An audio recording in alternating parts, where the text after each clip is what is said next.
पहलगाम आतंकी हमले को लेकर विदेश मंत्री एस जयशंकर ने बड़ा बयान दिया है और एक डच चैनल से इंटरव्यू में उन्होंने पाकिस्तानी आर्मी चीफ की कट्टरपंथी सोच को इसका जिम्मेदार ठहराया। उन्होंने पहलगाम हमले को लेकर पाकिस्तान के आर्मी चीफ आसिम मुनीर की कट्टरपंथी सोच पर भी निशाना साधा। उन्होंने कहा कि पूरे मामले को समझने के लिए पाकिस्तानी पक्ष को समझना होगा। वहां का नेतृत्व विशेष रूप से उनकी सोच, उनका सेना प्रमुख जो कि एक चरमपंथी धार्मिक दृष्टिकोण से प्रेरित है, इसीलिए जो विचार व्यक्त किए गए वो व्यवहार किया गया उससे स्पष्ट रूप से कुछ संबंध है।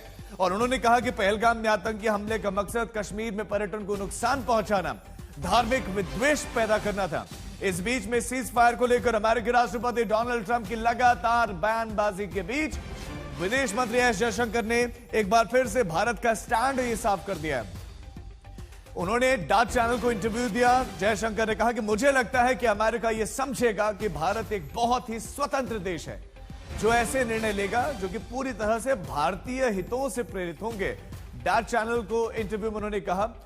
प्रणय उपाध्याय हमारे संवाददाता हमारे साथ जुड़ गए हैं। प्रणय, पाकिस्तान को लेकर, अमेरिकी राष्ट्रपति डोनाल्ड ट्रंप को लेकर जयशंकर ने क्या क्या कहा है, आप विस्तार से बताएं।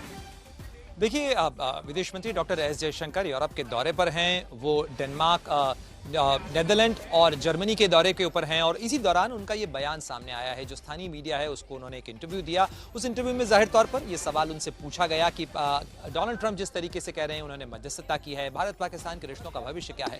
जो महत्वपूर्ण बातें डॉक्टर जयशंकर ने आसिफ मुनीर को लेकर कही हैं, जो कि अब जनरल से फील्ड मार्शल हो चुके हैं, कि जाहिर तौर पर 16 अप्रैल को जो बयान उन्होंने दिया था ओवरसीज पाकिस्तानियों के बीच में और 22 अप्रैल को भारत के पहलगाम के अंदर जो कुछ हुआ, उनके बीच में रिलेशन और जो कनेक्शन है वो नजर आता है। क्यों? इसलिए नजर आता है कि जिस कट्टरपंथी सोच और भाषा को आसिफ मुनीर बोल रहे हैं उससे ही मिलता जुलता आतंकी हमला हमको पहलगाम के अंदर देखने को मिलता है। इसके अलावा पाकिस्तान की सोच, पाकिस्तान का जो पूरा नजरिया है आतंकवाद को पालने पोसने का, आतंकवाद को पनाह देने का, यहां तक कि हमने ऑपरेशन सिंदूर के बाद राजीव वो तस्वीरें आपने भी दिखाई हैं कि किस तरीके से आतंकियों के जनाजे के अंदर नमाज पढ़ते हुए आतंकी नजर आ रहे हैं और उनके शाना बशाना उनके करीब में खड़े हुए पाकिस्तान के सेना अधिकारी और पाकिस्तान के जो पुलिस अधिकारी हैं, एडमिनिस्ट्रेशन के लोग हैं, वो खड़े नजर आ रहे हैं और बाकायदा इसे डिफेंड किया जा रहा है। पाकिस्तान के डीजी आईएसपीआर ने बाकायदा कल भी अंतर्राष्ट्रीय मीडिया को जो इंटरव्यू दिए उसमें उन्होंने इस चीज को कहा कि वो हमारे मासूम लोग हैं और उनकी मौत के मौके पर हम खड़े रहेंगे। भारत ने इसी चीज को बेनकाब करने की कोशिश की है, खास तौर पर अंतर्राष्ट्रीय मीडिया के सामने, दुनिया के अलग अलग मंचों के ऊपर भारत की अब यह कोशिश है, जहां एक तरफ डिप्लोमेटिक कोशिश चल रही है, जहां एक तरफ पार्लियामेंट्री कोशिश चल रही है, वहीं हाईएस्ट लेवल के ऊपर भी अमेरिका को लेकर जो टिप्पणी है इससे क्या समझा जाए? क्या भारत ने अब वैश्विक मंच पर इसे नकारा है कि किसी तरह की कोई मध्यस्थता नहीं है या बीच की कोई लाइन ली गई है यहां? देखिए, मध्यस्थता की जहां तक बात है, किसी तरीके की तीसरी मध्यस्थता का कोई सवाल ही नहीं है। लेकिन जाहिर तौर पर किसी भी जगह कोई तनाव होता है, जैसे कि रशिया यूक्रेन वॉर के अंदर भी आपने देखा होगा कि किस तरीके से भारत के प्रधानमंत्री नरेंद्र मोदी का बयान आया था कि अगर हम कोई भूमिका निभा सकते हैं इस लड़ाई को खत्म करवाने में तो हम वो करने के लिए उत्सुक हैं, वो हम करने के लिए अपने आप को प्रस्तुत करते हैं।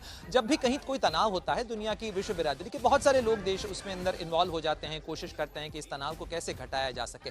इस तरीके की कोशिशें निश्चित रूप से हुई, लेकिन जैसे कि डोनाल्ड ट्रंप कह रहे हैं कि उन्होंने ब्रोकर की बात की, ये मुझे लगता है कि हाइपरबॉलिक स्टेटमेंट ज्यादा है, ये कुछ अतिशयोक्ति ज्यादा है, क्योंकि वास्तविकता ये है कि भारत और पाकिस्तान के डीजीएमओस के बीच में सीधा फोन कॉल होता है। उस फोन कॉल के बाद में ये तय होता है कि हम डी एस्केलेट करेंगे, तनाव को कम करने के लिए कुछ शर्तें होती हैं। उसके बाद वो धीरे धीरे प्रक्रिया चलती है। वो प्रक्रिया भी ऐसा नहीं है कि इमीडिएट सेसेशन हो गया है, उसके बाद भी उसको क्रमशः कम करने को लेकर जो सहमति बनी है वो चीजें नजर आ रही हैं। लेकिन भारत की तरफ से जो स्पष्टीकरण आया है, हमें उनको 3 पैमानों पर देखना चाहिए। डोनाल्ड ट्रंप क्या कह रहे हैं वो उतना मायने नहीं रखता राजीव, लेकिन आतंकवाद के मुद्दे पर पाकिस्तान को घेरने के लिए जो भारत का एक मेगा प्लान हमें देखने को मिल रहा है वो दुनिया के कई मंचों पर देखने को मिलेगा। वो आपको एफएटीएफ के अंदर, वो आपको वर्ल्ड बैंक में, वो आईएमएफ में और यहां तक कि यूनाइटेड नेशन सिक्योरिटी काउंसिल के अंदर भी आने वाले दिनों में देखने को मिलेगा।